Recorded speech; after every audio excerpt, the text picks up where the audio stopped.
So yesterday we have discussed in the previous class ocean thermal energy conversion system and wave energy, tidal energy, and as well as geothermal energy also. So we are in the last solar the energy source, which is of which we call it as the tar sands and oil shales. Oil shale is a form of sedimentary rock that contains kerogen, which is released as a petroleum-like liquid when the rock is heated. So the oil shale, it is something like uh, the way the petroleum products have been formed, the similar way even this tar sands has been formed. And this tar sand is something like a coal material, which is having a higher calorific value and will also have hydrocarbons. So it acts like a petroleum like liquid and which will be in a rock. Is it clear? A tar sands are a combination of a clay, sand, water, and bitumen, which is a heavy hydrocarbon. Okay, developing tar sands is similar to developing oil shales. It is developing, it is the same thing. And naturally, the tar sands or the oil shales, they are naturally available in nature, and we are not going to make anything over there. Is that clear? So the term oil sands refers to a particular type of a non-conventional oil deposited that is found throughout the world.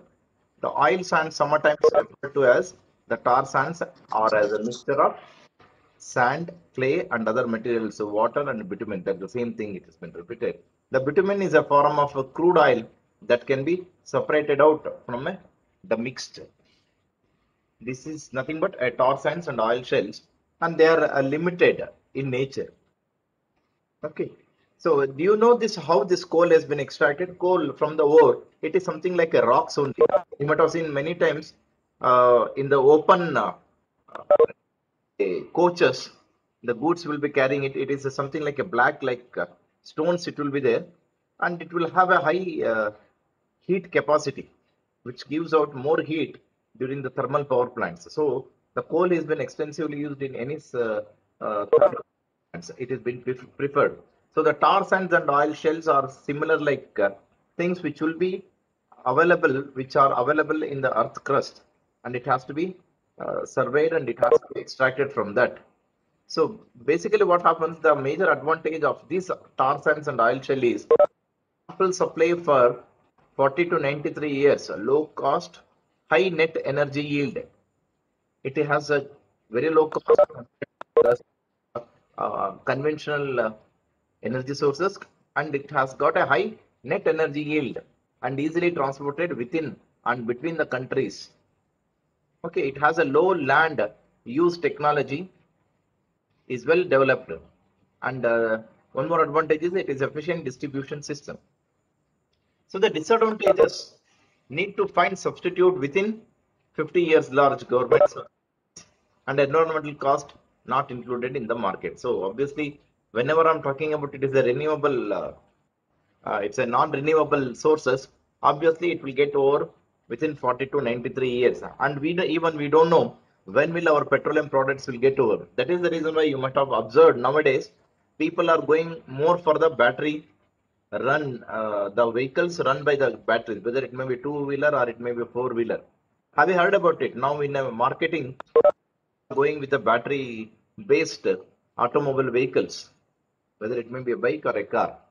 Is that clear? It is only because they have already estimated that this petroleum products, petrol or diesel, it is going to exhaust soon. May not be today, at least another 40 to 50 or 60 years, it will get exhausted.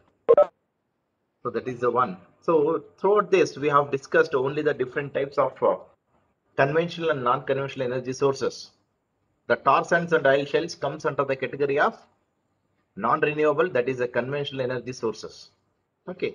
Now, in general, I'm not talking about whether it is a conventional or non-conventional. In general, let us discuss the environmental issues related. More particularly, we will be talking about the conventional energy sources where the coal, petrol, diesel, kerosene, oil shells, and tar sands. We will be talking more about this. It is only because they are not environmental friendly. They produce a smoke. They also produce a hash. So they are not environmental friendly. So what happens?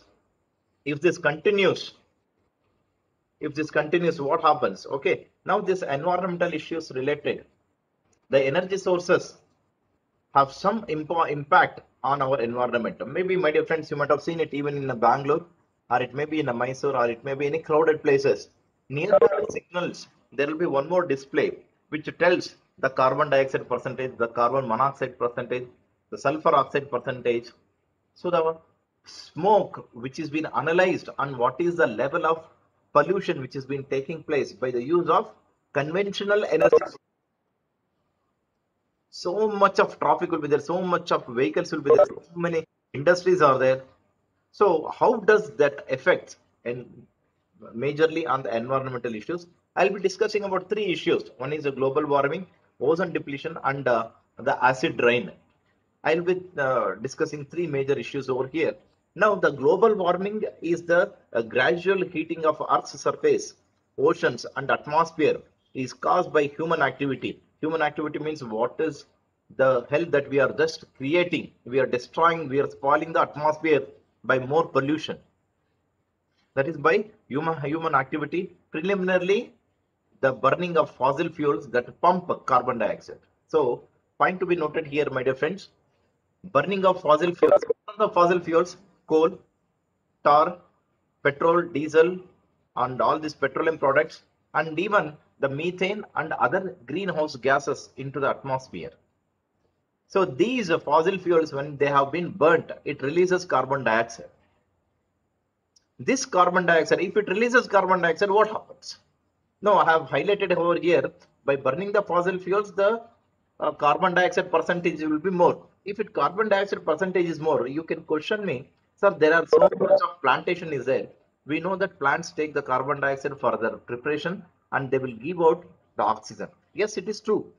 But more than the plant's requirement, if the carbon dioxide percentage increases, what happens? Is carbon dioxide, it is something interesting, please find to be noted here. No, actually, you know this, the air has got its own composition.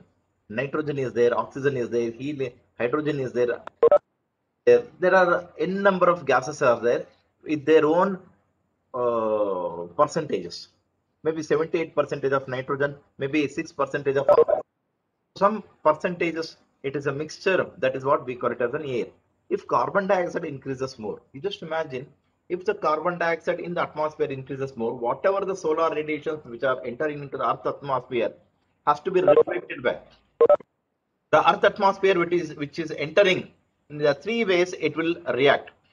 One, the solar radiations which are entering into the atmosphere, a part of the solar radiations will be absorbed by plants, animals, humans, and all those things. And few solar radiations which will be transmitted through the water, which may be required for the marine plantations and marine uh, animals. Okay, now what happens the third category? The part of the solar radiations will reflect back to the space. If it is not been allowed to reflect back to the space, what happens? Obviously, the heat will get accumulated. Now, I can illustrate this with a small example. My dear friends, you might have traveled in car, you might have traveled in buses, you might have traveled in any other vehicles. Now, point to be noted, if if a car or a vehicle or a bus which has been under the solar radiations, if you close all the windows, do you feel comfortable inside? No. What happens? You feel hotter, you feel sweating. Why? Because a glass has got a one property which allows the solar radiations to fall inside, and whatever the solar radiations which have been reflected inside the bus or inside the car has to be let out.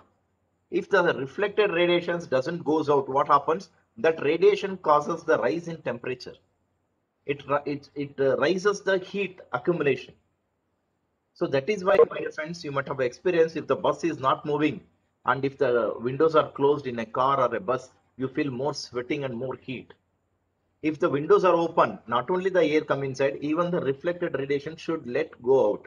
Now, the same thing will happen over here. The earth atmosphere, which is coming over here, and it will be reflected, maybe because of the water particles, maybe because of the the things which are on the earth surface, or maybe because of the dust particles, or maybe because of the atmosphere which is present in the earth layer. So what happens, the radiations which are reflecting back to the space will be restricted by the carbon dioxide. And the major drawback of this carbon dioxide is it will take the solar radiations and it will hold it itself.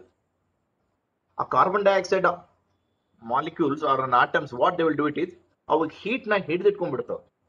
It will not let it go.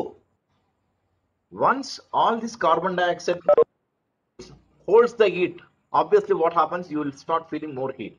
That is the reason why where there is a more crowded or more polluted places, you will feel more heat. This is called as a global warming. Now you can see this sketch where from the sun there are a visible light which are all coming over here. Okay, and there are a few part of the solar radiations has to be reflected back to the space. And the ಮೇಲ್ಗಡೆಗೆ ಹೋಗ್ಬೇಕು ಅದು ನಮಗೆ. Is that clear? It has to go out. Now, if it is been restricted, it may be an infrared absorbed or a re-radiated. It may be UV radiations or it may be infrared radiations, whatever it may be. These radiations should allow to escape out to the space. If it is not allowed, what happens? The same intensity of the heat will be maintained here. So what happens? You feel more suffocated. Is it clear? Now, my dear friends, now you are all wearing the mask. One small example, if you are all wearing the mask, if you keep wearing it, when you start moving upwards and if you are working something and even still the mask is there, the exhaling air, we breathe in and breathe out. When we breathe out, the air which is coming out of our body will be hotter. If you don't let it go out, you feel more suffocating. The same thing is happening in here. We are not letting the reflected radiations to escape through the space. Who is causing it? Our activities. Our more greedy automobile system, our more greedy industrial systems. Is it clear? Humans are the one who are spoiling the atmosphere. So people always say that go for more plantations, prefer less using of fossil fuels. That is the reason why globally all the countries are supporting the use of a non-conventional energy sources. Now the same thing, if you use a solar radiations, solar energy system, it doesn't pollute, it doesn't give out a smoke. Is it clear? So the first thing, that is a reason why this global warming will occur. Is it clear? Global warming can also be defined like this. Due to the rise in temperature, due to the increase in the carbon dioxide, methane and the greenhouse gases in the atmosphere which have been caused by burning of fossil fuels, creates or restricts the reflected radiations of the solar system which are reaching to the earth. So what happens? These carbon dioxide, methane and greenhouse gases restrict the reflection of these solar radiations and holds the heat for a longer period, creates a heat source or a rise in temperature or a heat source which creates the global warming. Is it clear? This global warming is mainly caused by the following issues. Variations in the sun's intensity. No, if there is a global warming is increased, maybe my dear friends, you might have seen it, whether it may be winter or rainy season and even in the summer seasons, we find the variations in the sun's intensity, which is not in our hands. We cannot control it. But the things which are in our control has to be controlled, isn't it? That is what industrial activity, agricultural activity, deforestation. Now you can question me, sir, agricultural activity, how it is possible? Agricultural activities also maintains the proper using of trees and plantations will certainly reduces the global warming. Deforestation is nothing but cutting of trees. Nowadays, even if you want to make a road, they will cut around 4,000 trees. Is it necessary? For a tree to grow, it requires around 20 to 30 years. Whereas to cut the tree, it is nowadays, it is all advanced. Within 20 minutes or within 2 minutes, they will cut the tree. They don't know what is the use of this. I personally request everybody to encourage afforestation, increase the plantation and ban this deforestation. Is it clear? This is the one environmental issue that might be related to the fossil fuels, because of the fossil fuels. This is next one is a ozone depletion. Maybe, my dear friends, you must be heard about this ozone. Ozone chemical formula is O3, which is difficult to form. By the grace of God, actually, we have a covering shield. If this is a earth above certain height, we have a covering shield which is called as a ozone. What is the major use of this ozone? Ozone is a one O3 layer which has been formed in the stratosphere of the Earth's surface, which absorbs most of the ultraviolet radiations. My dear friends, ultraviolet radiations, I'll talk to that what is the ultraviolet and what is infrared. Why ultraviolet radiations are more harmful. I will talk to that in the next chapter where we will be discussing about only solar radiations and its wavelength and extraterrestrial and terrestrial radiations. I will go in detail. No, first you just think ultraviolet radiations are not good for any living things, whether it may be plantations or it may be animals or humankind. It is not advisable to expose ourselves to the ultraviolet radiations. Now, what happens? This ozone, which has been formed, it is been naturally formed.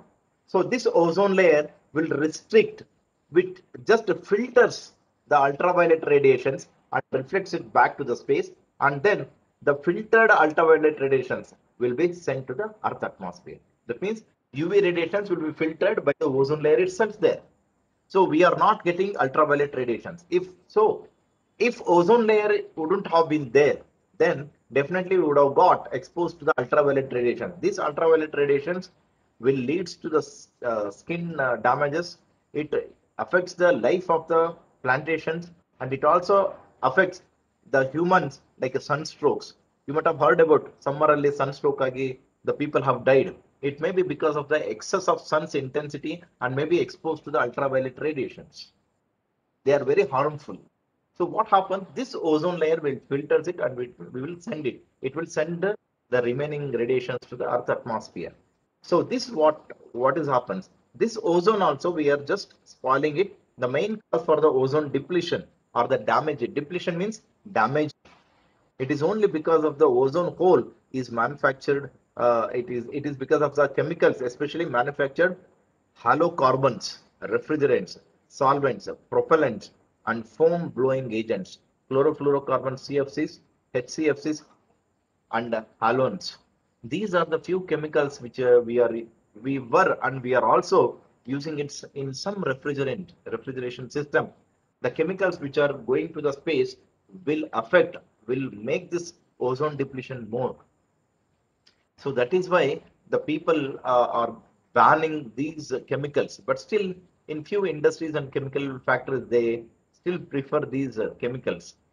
I don't know why. If ozone cannot be formed or it cannot be created artificially, the one which is naturally formed has to be maintained, has to be uh, preserved, isn't it? So this is what we call it as an ozone depletion. Ozone depletion can be defined as the damaging or removal of this ozone layer which is on the space, which protects ultraviolet radiation from the sun to the earth. And this ozone depletion is mainly caused because of the chemicals which have been used wise, chlorofluorocarbons, HCFCs, halogens, and the propellants, which damages this ozone permanently and it cannot be recovered. What is happening? Is it clear? The other major causes of for ozone depletion are overpopulation, poor farming practices, logging, and overconsumption of natural resources and pollution. Obviously, these are maybe contributing little to this ozone depletion, but the chemicals which are halocarbons which are used in the refrigerants are causing the major this damage for this ozone depletion. Okay. The third one is an acid rain. Acid rain, maybe you people might not have been experienced, but acid rains nowadays it is getting rarely in the previous things. Nowadays acid rains are often we can expect. What do you mean by this acid rains? The acid rain is caused by the release of sulfur oxides. Actually, X should be a small thing up. X is an stand for, it may be 1, 2, 3, 4. Some chemicals and nitric oxide, sulfur oxide and nitric oxide from the combustion of fossil fuels, which then mix with water vapors in atmosphere to form a sulfuric and nitric acid. Sulfuric acid is H2SO4 and nitric acid is HNO3. Maybe hope you people remember, because you have all undergone the chemistry. I'm not good at the chemistry, but still I can remember few things. So what happens? This acid rains happens because of the higher pollution which have been caused by the burning of fossil fuels. So once these fossil fuels maybe ಈ emission test ಅಂತಂದ್ಬಿಟ್ಟು we will do it for our vehicles. You can check where emission test, they will put one knob into the smoke and they will find out what all the gases it is releasing. You can also check it. Once you check it, you will get a hydrogen, you will get a carbon dioxide, you will get carbon monoxide, and you will get sulfur oxides, and you will get nitric oxides also. No, in particularly the sulfur oxide and nitric oxides, once, because of the pollution, when it releases into the atmosphere will also have some water particles in the vapor state. That is why we feel it is a breezy. So ಬಿಸಿ ಗಾಳಿ ಬೀಸುತ್ತೆ, ತಣ್ಣನ್ ಗಾಳಿ ಬೀಸುತ್ತೆ. How do you say this? The the hot air, because the moisture content will be less in that. When you feel it is a breeze, it's a very cold air, it is a breezy, then we say the water content is more in that.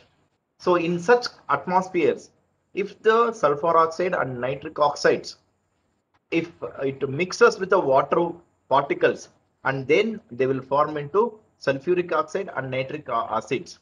They are all acidic in nature, my dear friends. They are so acidic in nature means, even if you put your nitric oxide in 20% HNO3, 20% HNO3 means 2 drops of HNO3 and 8 drops of water. Even in that also, if you mix your hands, you will get burns.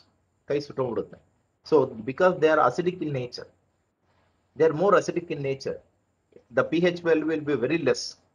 So they are acidic in nature. You just imagine, if the such kind of acids, if it falls down as a rain, where will you escape out? So that is what we call it as an acid rain. Is it clear? Acidification of water bodies and soils and consequent impact on agriculture, forestry, and fisheries are the result of the redeposition of acidifying compounds, resulting principally from the oxidation of primary sulfur dioxide and nitrogen oxide emissions from the fossil fuel combustion. Now, certainly, my dear friends, this is very embarrassing that this acid rain majorly affects the plantations, because they cannot go and hide it in the houses, right? So the plantations will be affected more, and the fisheries also. This acid, I was just telling, that if it rains, you cannot escape out. Okay, I'll conclude once again. Acid rains is the one. Acid rains are caused mainly because of the sulfur oxides and nitric oxide particles which have been emitted from the burning of fossil fuels, which will mix us up with water particles, and then they forms into the acids of sulfuric acid as well as nitric acids, and these forms and falls down as a acid rain. This acid rain mainly affects the fishery, that is a marine life, and then forestry and agricultural systems. Okay, what are the effects? The major effects of acid rains are as follows. Acidification of lakes, streams, and soils. Obviously, it is a common sense. When it wind rains means it will affect and spoils all those things. Direct and indirect effects, release of metals, for example, aluminum, which washes away plant nutrients. Obviously, when it rains, it will take away all the nutrients of the plantations, and if it is on the soil. Okay, soil will also be rich in the minerals which is necessary for the growth of plantations. It will take away. Killing of wildlife. We will escape out in houses and homes, but where will the animals will go? Definitely, the wild will be killing trees, crops, aquatic plants, and animals. And decay of building materials and paints, statues, and sculptures. We are not worried, because it is all made by humans. Let it get spoiled, but it shouldn't spoil the natural things, right? Health problems, respiratory problems, burning skin, eyes. Obviously no need to say this because it is an acid, because it is an acid. Obviously somebody, I guess, just 4 or 5 days back, I was just looking at some news channel wherein which a doctor was advising with 2 3 drops of lemon juice into in your nose in order to remove the corona. I'll tell you, lemon is an it's a citric acid. You feel a hell when it goes inside your nasals. You feel it's so burning. Then you just imagine such kind of acids, if it falls down as a rain, how much it will problem, isn't it? So the health problems are meant to occur. Now here you can see it here, the same thing I have given with the picture. This is all industries. It is just releasing sulfur dioxide or nitric oxides, and it is just going to the sources, gaseous pollutants in the atmosphere, and particulates pollutants in the atmospheric, and pollutants in cloud water and precipitations. Then the wet deposition will falls down as the acid rain. This is a dry deposition up to here, and when it goes to the higher altitudes, it just mixes up with the water particle, makes it a acid rain. This is a dry deposition, and this is pollutants in cloud water and precipitates and wet depositions. Is it clear? These three things are the very important one, which is causes the environmental more dangerous, hazardous things.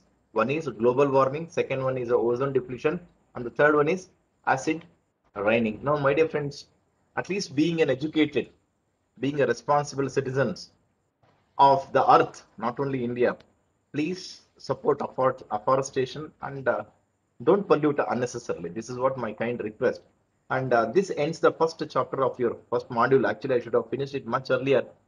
Uh, Since we are just taking little time to this, and the next chapter will start with the solar radiations. Solar radiations, which will continue in the next class.